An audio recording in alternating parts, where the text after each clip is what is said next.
어떤 수술법이 가장 우수하고 좋은 점만 있고 그런 건 없습니다. 모든 수술법이 다 장단점이 명확하기 때문에 취사 선택을 잘해야 되는데요. 그러니까 사실 어떤 방법이 가장 우수해서 이 방법을 하게 된다 이런 경우는 거의 없다고 봐도 됩니다.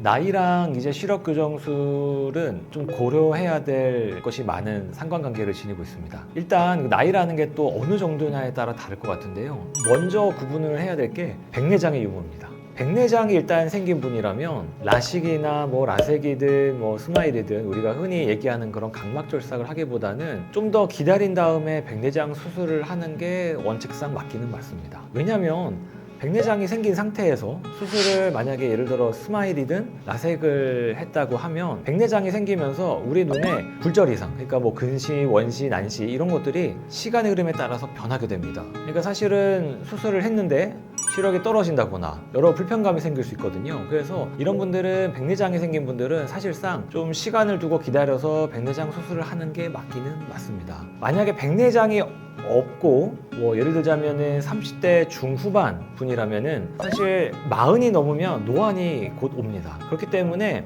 20대 때처럼 완전히 정시로 만들면 얼마 안 가서 노안을 느끼게 돼서 상당히 불편합니다. 그래서 아주 경미한 근시를 조금 남겨서 수술할 수도 있고요. 사실 이거는 나이와 백내장의 유무와 자기 눈의 여러 안구의 상태에 따라서 너무나 이제 다양한 접근법이 가능하기 때문에 일괄적으로 말씀드리기에는 어려울 것 같습니다. 자세하게 상태를 알고 싶으시면 병원에 내원을 하셔서 본인의 눈 상태와 적절한 수술법, 치료법 등이 있는지를 알아보셔서 케이스 바이 케이스로 접근하는 것이 맞다고 볼 수 있겠습니다.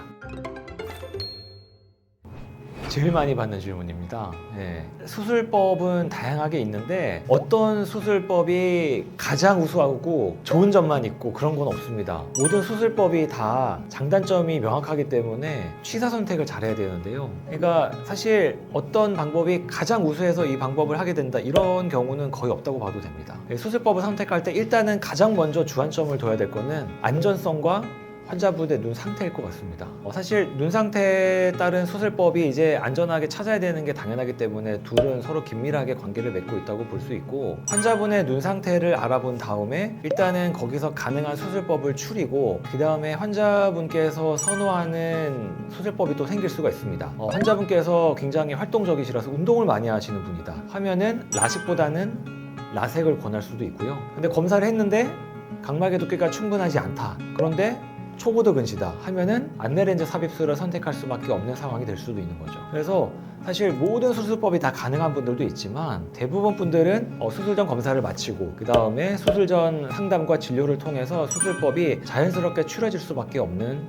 상황이 보통은 생기게 됩니다. 요즘 이제 여러분들께서 가장 많이 듣는 수술법이 아마 스마일 라식, 스마일 수술이기도 할 텐데요. 가장 최신의 방법이 가장 안전한 것만은 아니에요. 이런 거에 대해서 자세하게 알고 싶으시면 일단 병원에 오셔서 검사를 받고 본인의 눈 상태 그리고 본인이 원하는 수술법에 대해서 궁금한 점도 해결을 하고 그 다음에 본인의 라이프 스타일이나 추구하는 바나 그런 거를 다 이제 상담을 해서 수술법을 의사와 환자가 서로 계속 긴밀하게 소통을 하면서 결정하는 것이 가장 중요하다고 볼 수 있겠습니다. 사실 양쪽 눈의 시력 차이가 크다고 해서 수술법이 특별하게 어떤 게 딱 하나가 있다 이런 거는 없습니다. 사실 이때도 마찬가지입니다. 양안을 수술할 때랑 마찬가지예요. 수술 전 검사를 한 다음에 안전한 수술법이 뭔지, 한눈을 하게 되더라도 각막의 두께가 충분하면은 그만큼 선택지가 많아지고 각막의 두께가 충분하지 않으면 선택지가 줄어드는 거는 양안이나 단안이나 수술할 때는 마찬가지거든요. 그래서 사실은 시력 차이가 크다고 해서 어떤 수술법을 특별하게 고민을 하지는 않습니다.